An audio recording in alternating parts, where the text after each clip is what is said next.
And now, from beyond our dimension, this is the JeffMara podcast. Here's Jeff. My guest is Lura Ketchledge, who during her near-death experience from a horse riding accident awakened from the dream into reality, which we're going to learn about today. Lura, thank you for being on the podcast and welcome. Oh, I'm glad to be here, Jeffrey. Thank you for having me. All right, Lura, if you don't mind, can we start on the day that it happened and go from there? Sure. This was in 1979. I was a teenager working at a nightclub. I had my own apartment, my car. You know, I thought I was very grown up at the time, but I was really an innocent. I'd find out I was an innocent that day. It was a beautiful spring day in Centerville, Virginia, and I decided to go horseback riding. You know, I've been around horses a lot and done a lot of classes and shows, but I wasn't that great of a rider. Well, I decided to ride a horse that was well above my abilities. I take full responsibility for the accident.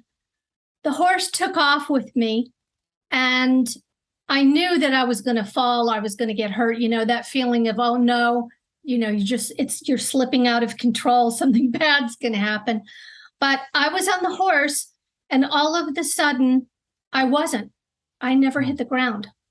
I went straight. I was catapulted into a black tunnel.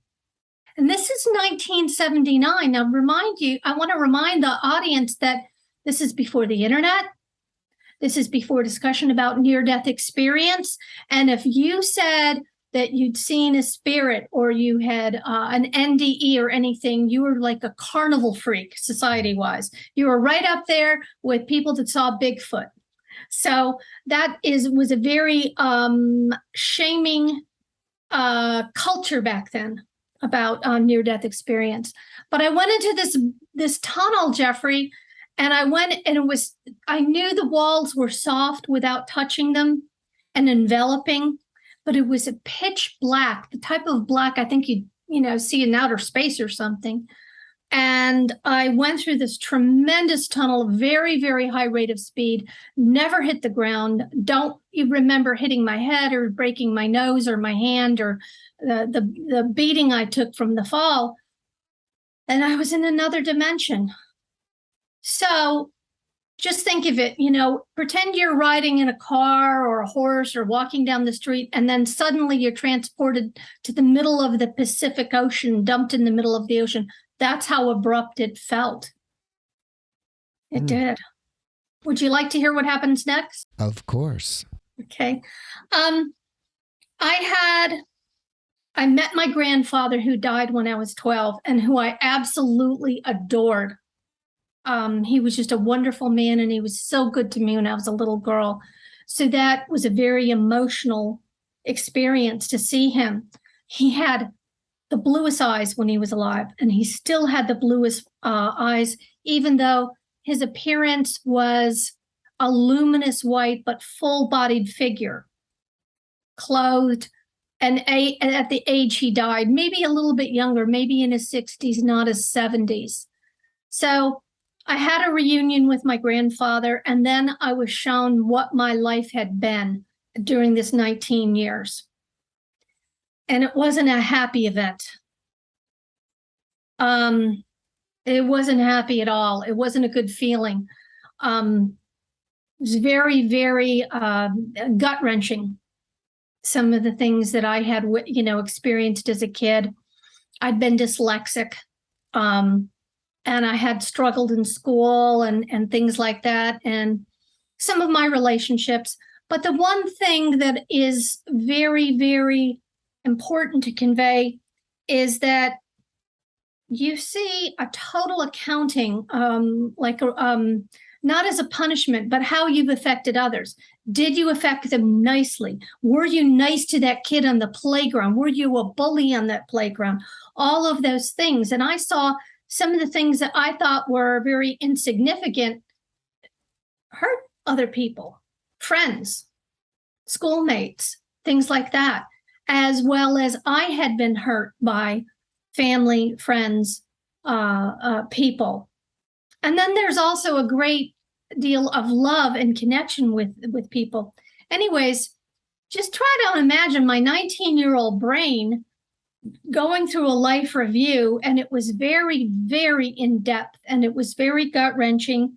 Some of the things were humorous. It wasn't all tragedy, but I felt more than anything that the pain that I felt was unnecessary, didn't have to happen. So there was like this regretful feeling.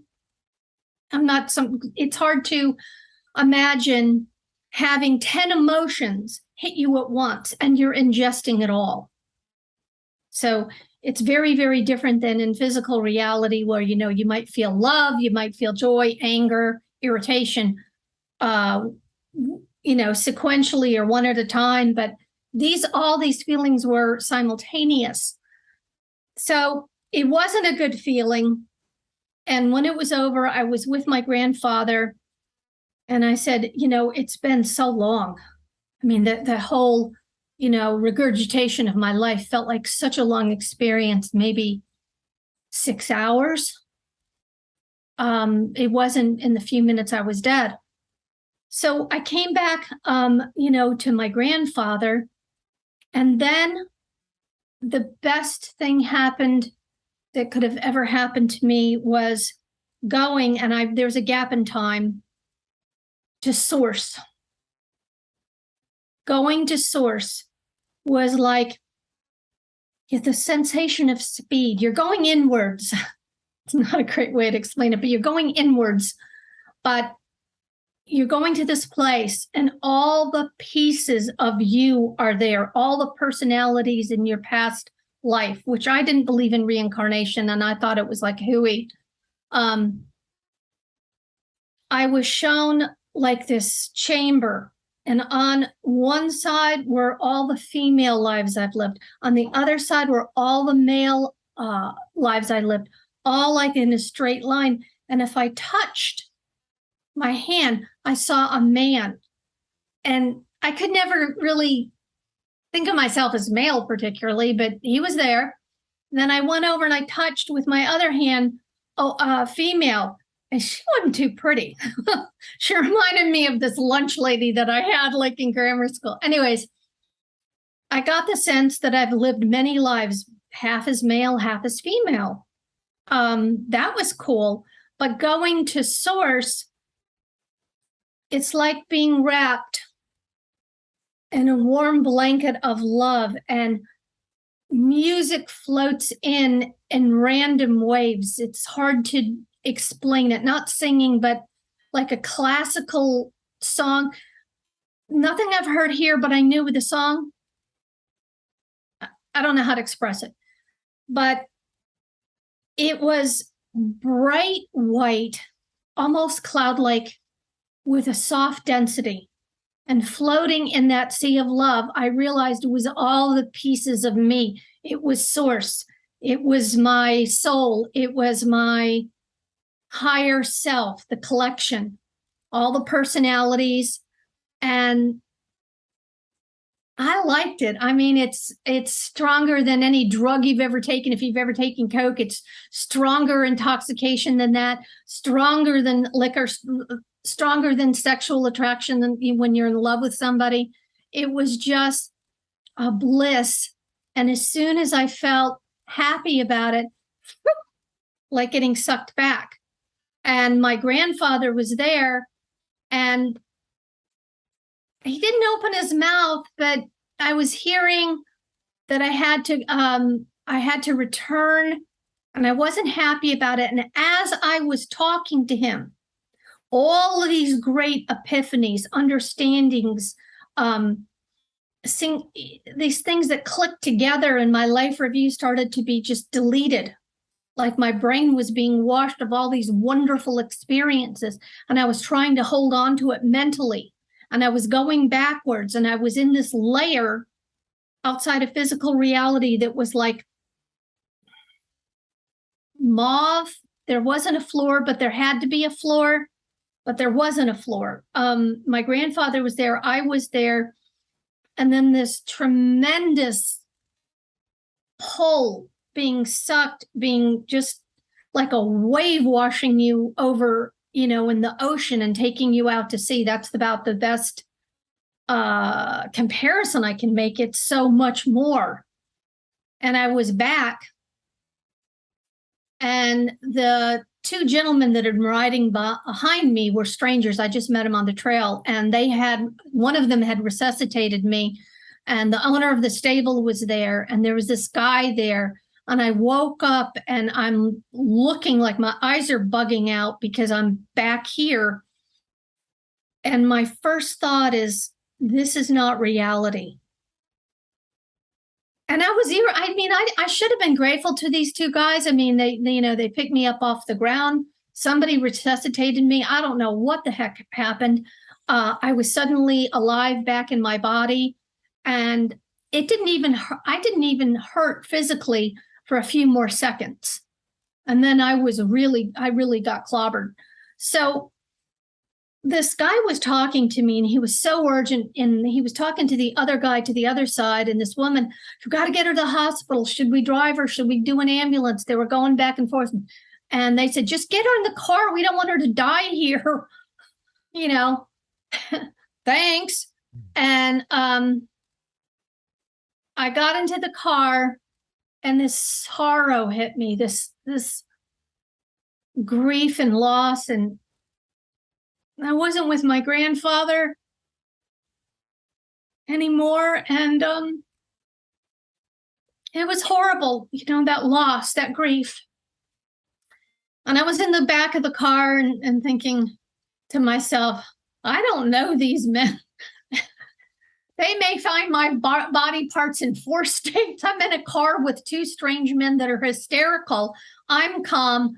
And I'm like, oh gosh, I'm thinking, what next? Plague or locust. And I remember going back like that with my head, and then it was black all again, and I passed out. So we got to Fairfax Hospital, and this is April 1979. I'm not sure what day it was. I think it might have been somewhere in the 20s, 24th or 20th. So they had a hell of a time getting me out of the car. Because I was hurt. My finger was broken. My nose was broken. There wasn't I don't think an inch of me that wasn't going to be purple in a few hours. And I got into, they got me in, somehow I'm in the ER, and my mother, arrives, and she's a nurse. She worked at that Fairfax Hospital at the time. She's a nurse. My mom was just a great gal. And she knew medical. She knew that I'd gotten hurt.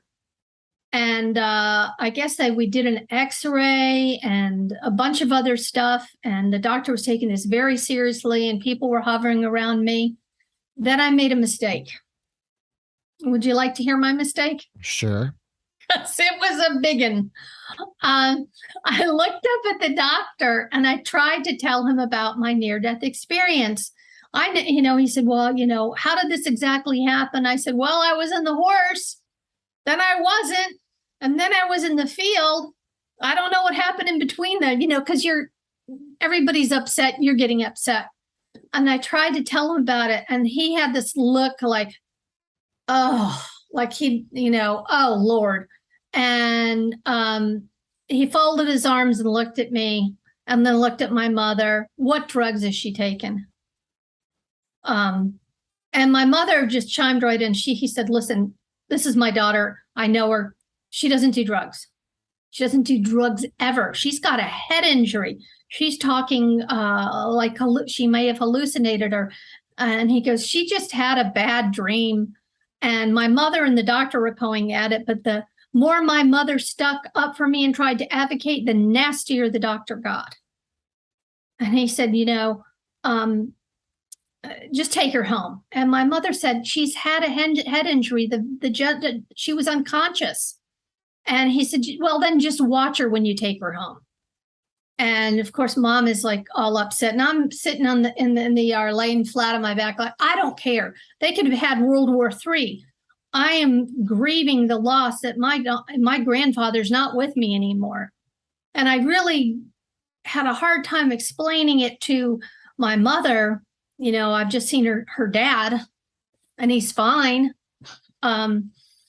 So my mother and I decided to keep it in between just her and I because the family shouldn't know. They wouldn't understand. It would distress my uncle, blah, blah, blah, blah, blah, blah.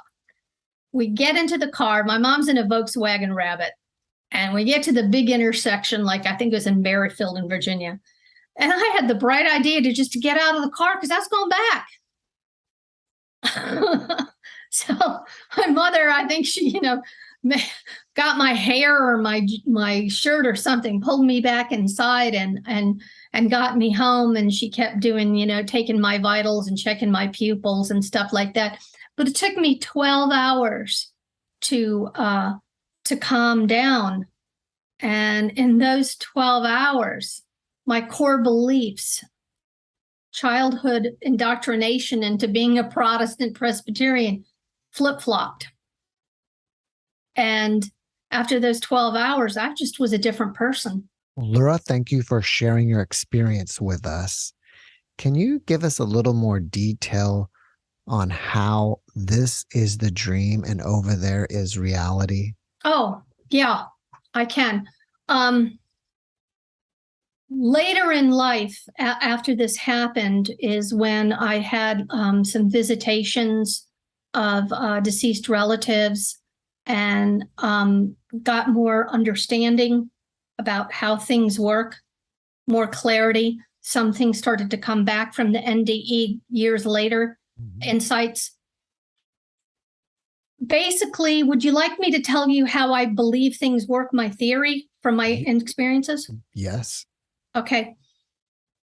When the soul comes into physical reality, okay, which is where we're living right now, I believe it fractures into different personalities that come into, that are born in different times, like in the 1800s and the 2000s, comes into physical reality to learn lessons, to experience life in physical reality with no knowledge that you're part of a soul group or that your personality can have different lives. I'm not a good explainer. So you come into physical reality to learn and love and experience. And, it's a pretty tough school. I mean, all lessons come hard earned for everybody. Everybody comes in with a deficit. You may have a crazy parent. There could be alcoholism. There could be poverty. All these different settings are by design in order for us to learn these hard lessons. So when we die and we go back to that collective, that source, we come with knowledge, experience. What happens after that? I don't know. I only got so far. But it gave me a greater appreciation for being here and the sense when after my near-death experience that I had to get it right.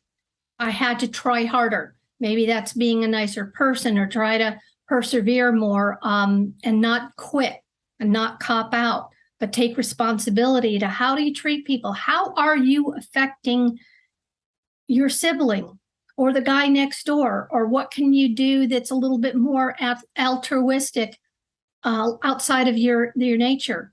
So that was the gift I was able to take, is a more general understanding how things work and how when you leave your body during crisis or during an NDE, you can go to source and come back and be alive in physical reality. This knowledge I was shown was a tremendous gift, but it also distances you from people. You mentioned that when you come down here, you're fractured into different egos or different personalities. Yes. When you were back with source, did you still retain some sort of ego, or did you just blend into source and you were one with everything? No, I kept my own ego. I was still me, and I kept checking myself, like my hands, checking myself, going kind of patting myself. I'm still me. I'm still me. Yeah, I was. But now when I got to source, I don't know. I don't know if I blended in or what. But I remember being with my grandfather and kind of checking myself out, hands, face, hair. So you really didn't have a spirit body, or do you feel like you had a spirit body because you could feel all this stuff? I did before I got to source. I was very aware of it. Once I got to source, it just wasn't a thought in my head and I blended in, but I was still me. I was still separate. What I really like about your experience, and it's very common with a lot of other people that I've interviewed, is that you didn't experience the injury. You were taken out of your body just before it happened. Thankfully, because I was in a hand gallop. I had a helmet on, but I still went face first off into a gully with rocks.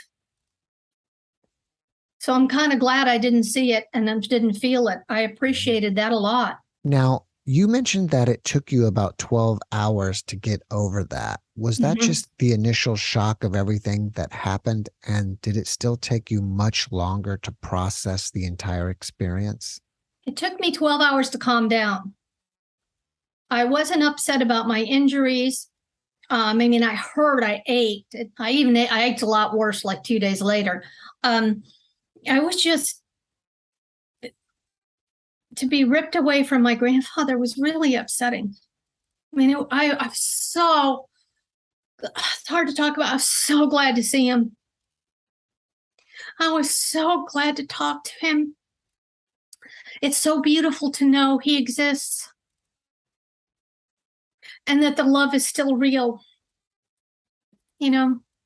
or even more intensified, which is beautiful. It's so wonderful to know that that he's okay.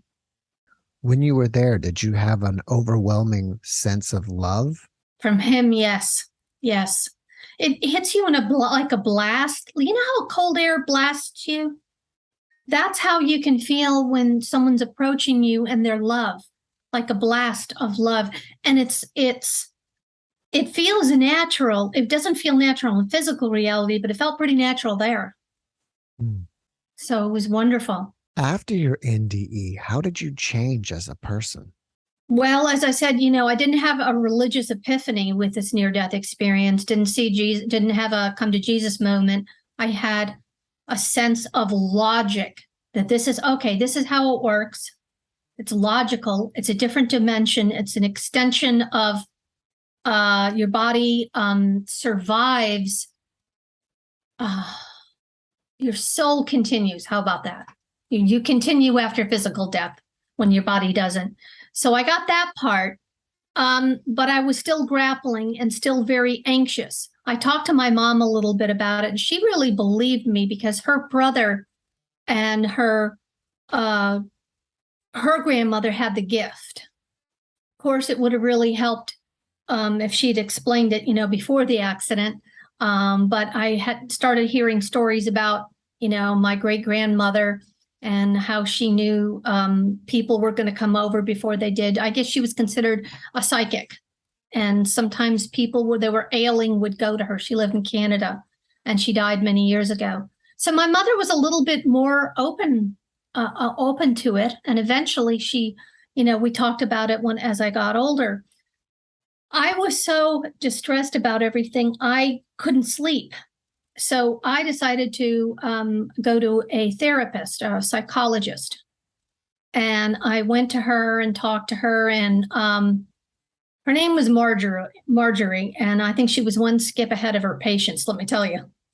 So I tried to tell her about the accident and stuff, and then she just leaned over and said, "Are we having a pity party because our nose is broken?" And she turned everything into something it wasn't. She was projecting her own problems on me, and I shut down. I didn't talk about it with boyfriends. My sister and my mom was it. I didn't want to read anything about it. I didn't want to be labeled as a freak or odd or mental or whatever. So I just tried to push it aside. But you know what? When you push something aside, eventually it comes back much stronger. Has the memory of the experience faded over the years? No, isn't that weird? It hasn't. What do you think inspires you about the experience? I took great comfort in knowing that my grandfather was there, knowing this isn't it, because very soon after I became ill after the accident with autoimmune disease. And then the real struggle of my life began with in and out of hospitals, tumors, surgeries, the whole roller coaster disaster of autoimmune, and being told that, I wouldn't live several times. And one miracle after another, I came out of it, and I'm doing pretty good, but at a high cost. Well, you don't remember much from your NDE. Seems like you weren't able to. Do you think that you knew if you came back that you're going to have to go through all this? I had a feeling of dread that something laying ahead for me wasn't pleasant. I didn't know it was going to be this bad. I didn't know I'd have 20 plus surgeries. If I'd known, this sounds terrible, I would have tried harder to stay. I wouldn't have put myself through it. But then I also had a feeling I had a lot to learn, and I wanted to figure things out. This curiosity, it just envelops you after a near-death experience. You want to figure it out, because Jeffrey, when I die, if I went to, hypothetically, a place that said lecture on heaven and heaven, I'd take the lecture first. Do you fear death at all? No, not at all. If you come across a friend or a family member who has lost somebody and is grieving, what kind of advice do you give them? You can't really give anybody advice unless they're open to it. This is, I've got a lot of friends, and I really don't share this side of myself very much. If they were to ask me, I'll answer, but I'm not the go-to person. A lot of people have a lot more paranormal or out-of-body experience than I have, but I've had enough. So I explained to a friend that was dying a little bit. I hope it helped her. Prepped my mother what to do so that she would have an easier transition. And I also took care of both of my parents for 5 years as they were both dying, mom from cancer, dad from Parkinson's. And I tried to prep my father a little bit. He wasn't hearing any of it, but we had a shared death experience when he passed. And that was very helpful to me. And I think it helped him. Can you tell us about that experience? Yes. Dad was, I brought him home, I kept my parents home, but Dad was in a bad way, and we'd had hospice and things like that. And I'd been up for like 2 nights with him. He was unresponsive. He couldn't talk, and he was in the chain stoke breathing. So at about, 6:30 in the morning, I was so exhausted. I said to the nurse, I just got to go lay down, wake me, give me an hour sleep, and I'll, take another shift. But I'd been up for a lot of hours. So I remember closing my eyes and thought, okay, it's going to be okay. She's going to call me if things change. And I felt myself drift. Just this floating, drifting, wonderful feeling of transportation. And then I was with my dad.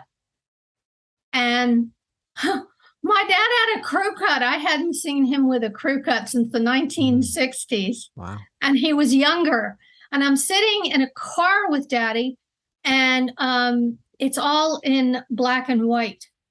So we're traveling in this car. And I know that I know that I'm out of my body. I'm with my father. How am I going to handle this? I think he's either dead or dying. So I just let him talk. We were traveling, and then we stopped, and he took this book and he started to rip it. He says, I'm canceling everything. I'm canceling.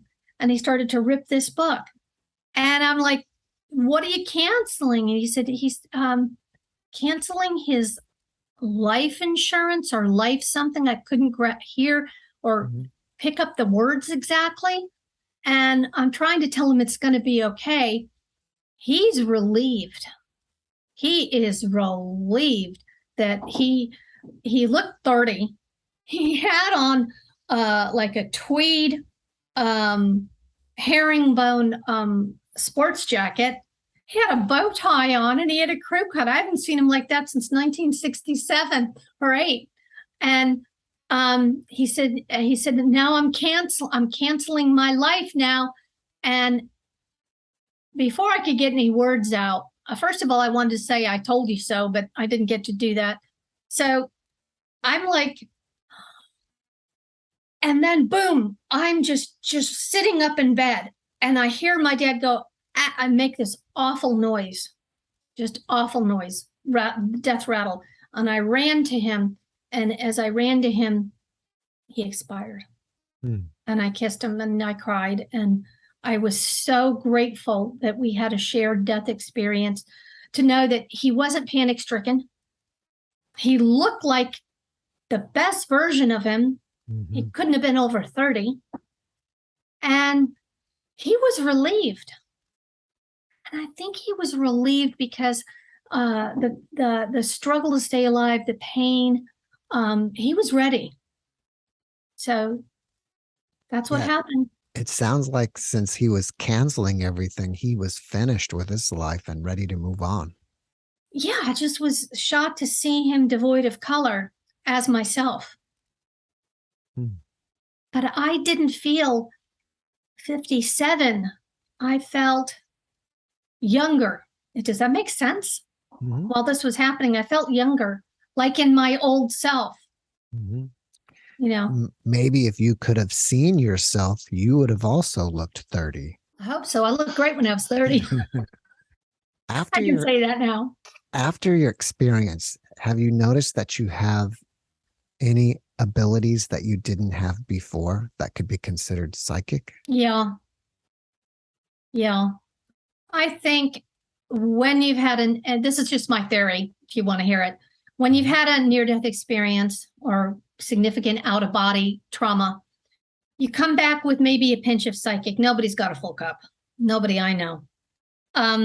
Strange things have happened since that I have gone on television, talked about, that I've shared, parlayed into books, because it's just so weird. Like after a few of the relatives died, they came to see me before I'd gotten the call and even known they were dead. Some things like that have happened. And first time it happened, I got up and ran because I was like in my early 20s and I wasn't prepared. And it was so sad because it was my sweet Aunt Evelyn who died. Alzheimer's ravaged her brain and she was in a nursing home.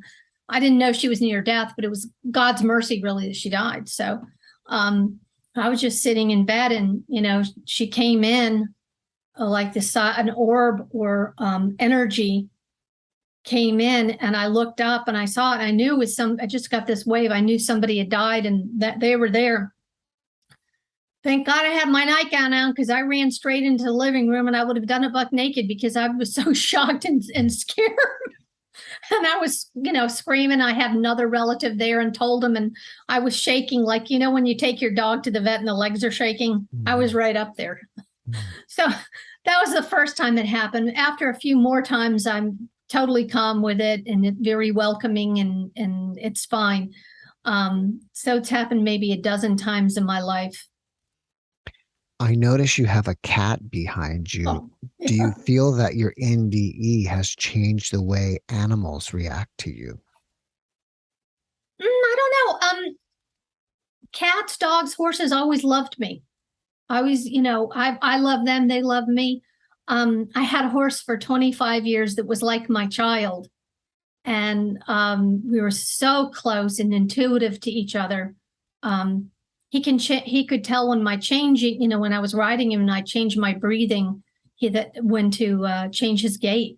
We were that close. So I've had a strong connection of animals. I've seen a few pets after they died, which was wonderful. But I have to be very clear. If I have a psychic experience or paranormal experience, I can't make it happen. When I want it to happen, it never does. And when it does, it comes in sideways, the message. So I'm no beacon of anything. I'm just had some very fluky experiences that I kind of trace back to the NDE. Do you think that you still have some kind of opening to the other side, that Oh, very much. these cause you to have those experiences? Yes. Yes, I do. Mm. They're just weird. I trust my gut feeling after this so much more than I did when I was younger, because that gut feeling is part of it. This intuition, it just changes you. Your whole perspective after a near-death experience is, if it doesn't drive you crazy, it integrates into daily living. You mentioned books earlier, and so you're an author of romance fiction, and you have a series called Near Death Saga series, and you include NDEs in these books. Can you tell us a little bit more about those? Well, it's really strange because I had a dream back in like 1987, and I dreamt a storyline, and I lived in New York, and I had worked in television stuff. So I had a friend of mine that won an Academy Award, and I told him the story that I had kind of dreamt. And he said, "Well, go with it." And I said, "I'm not a writer." But eventually, I just started writing, and all these stories, all these characters, I put in things that had happened to me. In every book, I have real paranormal experiences or contacts and stuff that happened to me. And this book flowed out of me called Near Death Connection. And then I thought, well, it's a fluke. And then I thought, no, I've got another story in me. And then I started writing the sequel and the sequel to that. But these characters have a terrible life-changing event, and they come together in a house in rural Virginia. All these people that have had near-death experiences and return with psychic insights, and they're trying to find out what urgent message this ghost is sending them.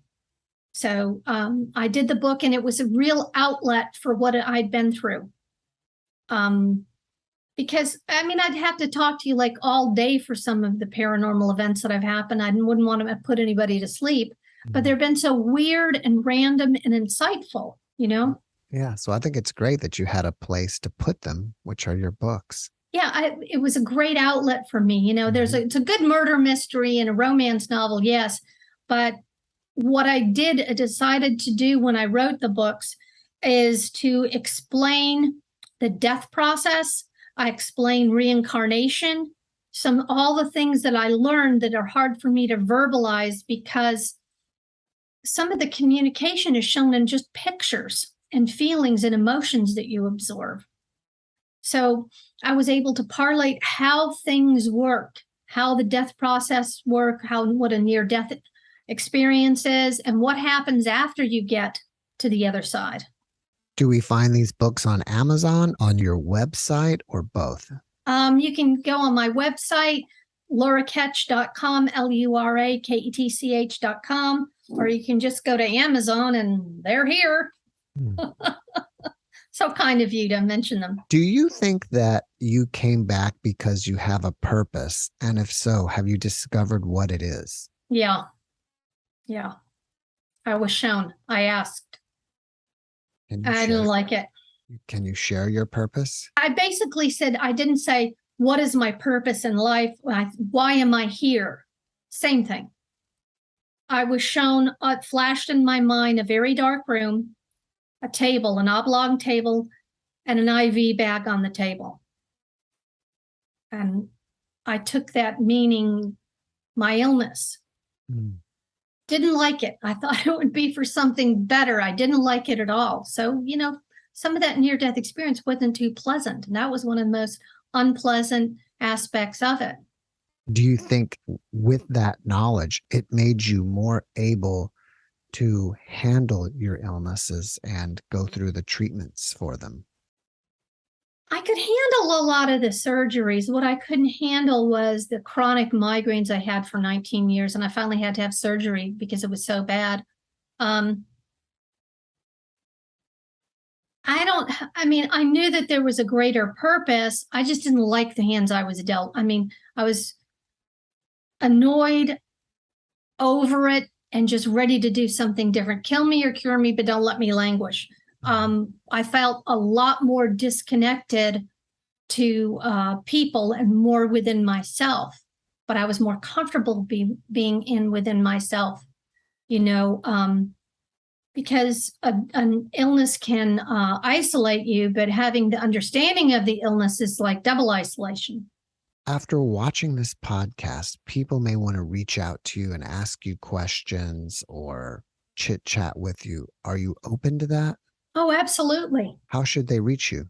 Well, they can contact me through the website, LuraKetch.com. I have, you can send me a message through that. That's the easiest. They can also, I did 5 or 6 videos and documented some different paranormal experiences I had. And then they could also, go to Amazon, watch the TV shows I had when I had a ghost come to the house. That was one TV show. And the strange thing about my unplugged phone ringing, that was interesting. Another thing that was interesting that I haven't done a video about is me and televisions. I have a TV in my bedroom. They just turn on by themselves in the middle of the night. This has happened to the point where I went out and bought another TV, and I did that twice. So I had to take the televisions out of my bedroom because at night the electronics will go on. Sometimes my computer electronics will go on and in the middle of the night or like at 4 a.m. and it's just very weird. Lura, before we finish up, can you leave us with one last positive message? What my near-death experience taught me is how to, you really have to cherish this life, do the best you can. But the great thing is it just, when physical reality is over, you continue. And that's kind of very comforting. I mean, it's wonderful to know that the person you've lost, you'll be reunited, hopefully, with them at one point in time, which is great. There's no forever, the goodbye is not forever. I think that's really what I've got to say, which is great because I have seen my grandfather since this experience, which is wonderful. Lura, thank you for that message. And thank you again for being my guest. I really appreciate you, and I wish you a great rest of your day. Thank you so much. You have a good one. Appreciate it. Thanks for watching the JeffMara podcast. I really appreciate you. Another way to show support is through YouTube memberships. And if you do, there are loyalty badges and other perks depending on your level of membership. All you need to do is click the join button underneath the video to find out more. Thank you for your support.